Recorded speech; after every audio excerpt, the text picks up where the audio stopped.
आपने परसेप्शन की बात की। ज़हूर साहब, अगर मैं आपके पास ये सवाल लेके आऊँ कि ये परसेप्शन क्यों है कि 27th अमेंडमेंट के बाद कोर्ट्स ज़्यादा आसान है पैक करना, और जो मज़ीद परसेप्शन ये भी है कि अब अदलिया जो है, पहले भी बहुत से प्रॉब्लम्स थी, हमने उस पर तफसील से बात की, लेकिन आगे चलते हुए जो अकाउंटेबिलिटी है, एग्जीक्यूटिव को अकाउंटेबल ठहराना, अदलिया शायद अपना वो रोल ना निभा सके। आप इस परसेप्शन को किस तरह से देखते हैं? मुझसे पहले हमारे काफ़ी सीनियर दोस्तों ने बात की इस हवाले से। रांझा साहब ने जो अभी बात की तरमीम के हवाले से, तो उन बातों से हट के सबसे पहले तो मैं आसमा जहांगीर फाउंडेशन का बहुत बहुत शुक्रिया अदा करता हूँ, चूँकि मेरा ताल्लुक़ वुमन राइट्स कमीशन से आप समझे 92 से था। तो इस हवाले से हम लोग बलूचिस्तान वाले भी कभी यहाँ इन सेमिनारों में आके, इन प्रोग्रामों में आके वो अपनी दिल की बुड़ास निकाल लेते हैं। बाकी बात तो हमारे लिए कुछ भी नहीं बनती। जहाँ तक सबसे बड़ी बात यह है कि हम ये कहते हैं कि असम्बली ने पढ़ा नहीं और असम्बली ने ये बिल कैसे पास किया और असम्बली ने ये कैसे किया। सबसे बड़ी बात यह है कि जब जो लोग असम्बलियों में लाए गए हैं, ठीक है ना, जिन लोगों को असम्बलियों में लाए गए हैं, सेक्शन अपना 45 का जो रिज़ल्ट दिया गया, उसके बाद दूसरी रिज़ल्ट दी गई, तो फार्म, तो ये जितने भी हजरात यहाँ असम्बलियों में तशरीफ़ फरमा हैं या इनको असम्बलियों में लाया गया है, आप ये कैसे वैसे एक सियासतदान की ये तवक्को कर सकते हैं कि जिस बंदे को मैं ये जगह लाकर बिठाया हूँ और वो जो है हमारे लिए ये तरामीम करेगा? ये नामुमकिन जैसी बात है। इसी तरह आपकी नेशनल असम्बली को ले लें, हमारे बलूचिस्तान की तो बात ही नहीं है, वहाँ तो ऐसा मसला ही नहीं है। वहाँ मेरे ख्याल में जब से पाकिस्तान बना है, वही चंद लोग हैं, इधर से घुमा के उधर से लाना, इस पार्टी में शामिल करना, फिर लाना, वो तो उसी ज़माने से चल रहा है। मगर आप लोगों की तरफ जो मैं देखता हूँ, तो यहाँ भी वही चीज़, इमरान खान के दौर में इसको लाया गया। इन लोगों पे जो 18-18, 200, 100 केसेस बने, ये सब अपना डार साहब जो थे, यहाँ था नहीं, सेनेटर था नहीं, ये वहाँ से आया, उसके 200 केस ख़त्म हो गए। इधर शहबाज शरीफ के केसेस थे, वो ख़त्म हो गए। किसने ख़त्म किया? ज़ाहिर है इसी अदलिया ने ख़त्म किया, मैंने तो ख़त्म नहीं किया। अभी आप इसी अदलिया से यही तवक्को कर सकते हैं या यही तवक्को रखते हैं। अगर छोटी सी मिसाल मैं दे दूँ उसका आपको, सैयद नसीम हसन शाह का अगर कभी आप लोगों ने स्पीच सुना है, इफ्तिखार ने इसका इंटरव्यू किया था कि अपना भुट्टो के केस में आप लोगों ने क्यों ऐसा किया, तो शरीफ आदमी ने कहा देखिए हमारे भी छोटे छोटे बच्चे हैं, अभी अगर हम लोग उनकी मुखालिफत करेंगे या उनकी बात नहीं मानेंगे तो पीछे लाइन लगा हुआ है। तो कहने का मकसद ये है कि हम फरिश्ते नहीं हैं, ठीक है ना, हम फरिश्ते नहीं हैं। मगर सबसे बड़ी बात यह है कि मैं अपने तौर पे या मेरे तज्ज़िया है थोड़ा बहुत, 3 साल मैं भी शरीयत कोर्ट में रहा हूँ। जब चौधरी इफ्तिखार साहब बहाल हुए तो उन्होंने कम से कम 100 के करीब या 80 के करीब जजेस को उन्होंने फ़ारिग कर दिए, PCO जजेस कह के उनको फ़ारिग कर दिए। हमारे बलूचिस्तान के 5 जजेस थे उस ज़माने में, तो उनको भी सारा फ़ारिग हो गया। 1 हफ़्ते तक तो हमारे मतलब अदालत ही नहीं थी। तो इत्तेफाक से ऐसा हुआ कि फिर वो जज हजरात जो 60 थे, 90 थे, 70 थे, वो सारे ज़ाहिर है उसके ख़िलाफ़ हो गए। एक कुदरती जैसी बात है। और एक ऐसा खाम माल लाया गया जिसकी आप अभी मिसाल दे रहे हैं कि ये ऐसे फ़ैसले कर रहे हैं, ऐसे फ़ैसले कर रहे हैं। तो ये आपकी 26वीं और 27वीं तरमीम के बाद अगर अभी मैं आपसे कहूँ कि जजेस जो है पहले की बनिस्बत और अदम तहफ़्फ़ुज़ का शिकार है, अभी तो बेचारे कुछ कर नहीं सकते हैं, इसी खौफ में मुब्तला है कि कहीं कोई ऐसा ना हो कि हमारा भी जो है चंद दिनों में छुट्टी हो जाए। एक बात यहाँ छोटी सी मैं रख लेता हूँ आइन के हवाले से। 1973 का आइन, जैसे हमारे कामरान मुर्तज़ा साहब ने कहा कि ये मुत्तफ़िका आइन है। हमारे बलूचिस्तान के 1970 में कम से कम 4 नेशनल असम्बली के मेंबर थे या 5, उनमें से सिर्फ मीर गौस बख्श बेजंजो साहब ने इस पे आइन पे 73 का साइन किया था, बाकी 3 मेंबरान ने नहीं किया था। तो ये अक्सरियती कॉन्स्टिट्यूशन इसे आप कह सकते हैं। आप ये नहीं कह सकते कि तमाम सूबों का मुत्तफ़िका आइन है, ये आप नहीं कह सकते। अभी जो आइन का असर हो रहा है। ये देखें ना, 73 की आइन की आप कहते हैं कि 73 आइन में ये हुआ, ये हुआ, ये हुआ। अभी 2 अमेंडमेंट्स इसी में अभी लाए गए हैं, अभी 2-4 अमेंडमेंट्स और उसमें लाया जाएगा। पहले से सूबों को इस पे एतमाद नहीं है, इन असम्बलियों के उस पर कारकर्दगी पे दूसरे पे एतमाद नहीं है।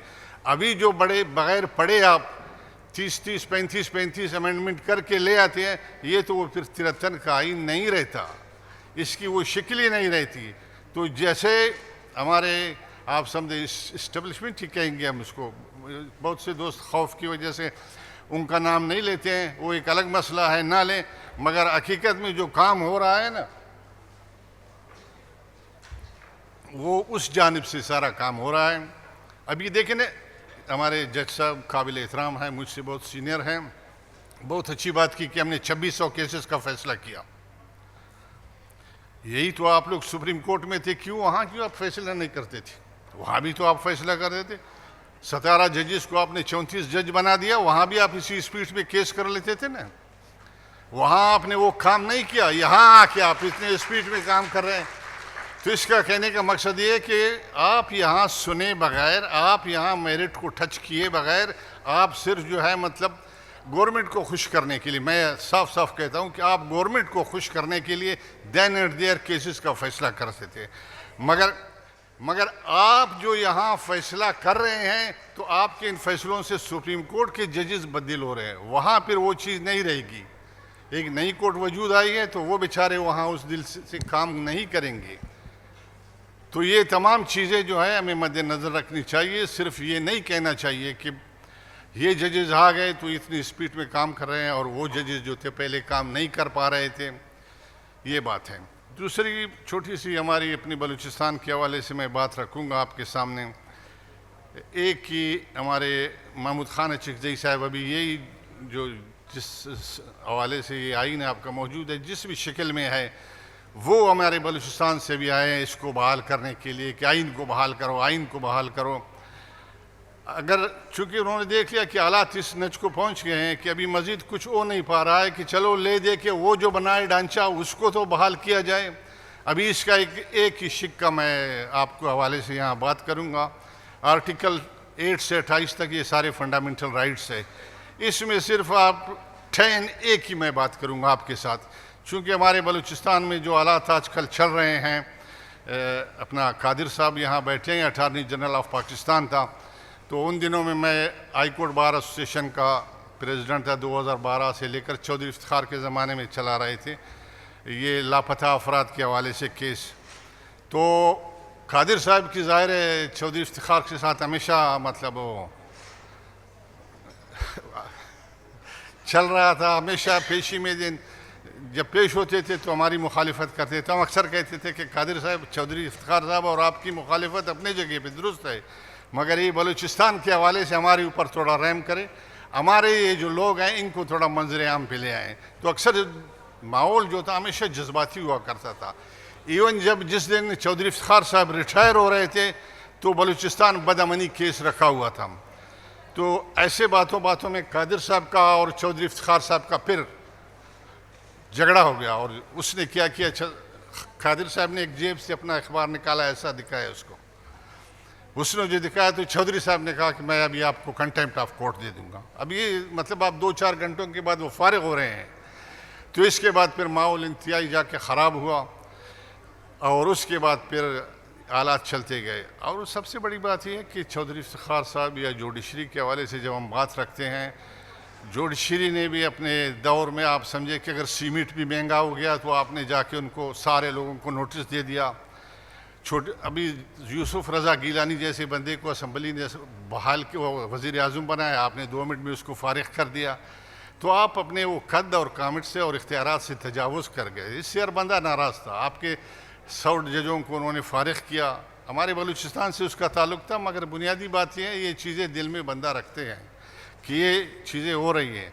अभी मेरा सिर्फ एक ही पॉइंट है, आपके आर्टिकल 10A के हवाले से मैं बात यहाँ पे रखूँगा। ये जो हमारे बलूचिस्तान में इस वक्त हालात चल रहे हैं, इसमें जो भी बंदा उठाया जाता है इवन FIR तक लार्ज नहीं होता है, लापता हो गया।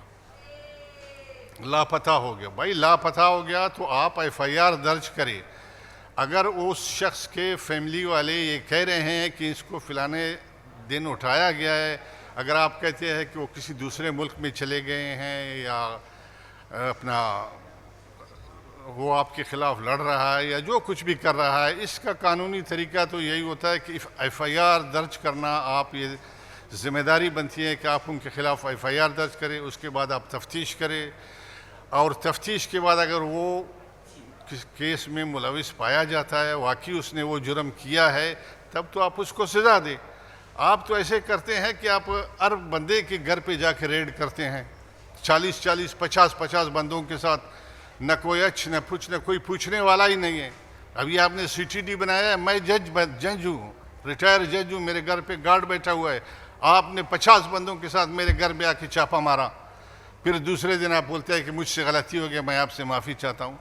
तो वहाँ बलूचिस्तान में हालात इस तरह है। एक तरफ तो आप कहते हैं कि जो लड़ने वाले लोग हैं या जो आज़ादी पसंद लोग हैं या जो लोग हैं उनका मसला अलग है, मगर जो आम लोग हैं उनके हवाले से अगर आप ये कानूनी आपका जो आइन में जो हकूक़ दिए गए हैं, आपका जो आइन ने हमें तहफ़्फ़ुज़ फराहम किया है, अगर आप इन आइनी तहफ़्फ़ुज़ात के हवाले से हमारी रहनुमाई करें, अदालत में जज साहिबान तशरीफ़ फरमा है, अगर इन चीज़ों पे आप थोड़ी से हमारे साथ ताउन करें तो ये आपका बहुत बहुत शुक्रिया होगा।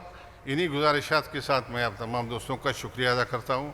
अगर किसी का दिल आज़ारी हुई है तो मैं माज़रत चाहता हूँ। Thank you.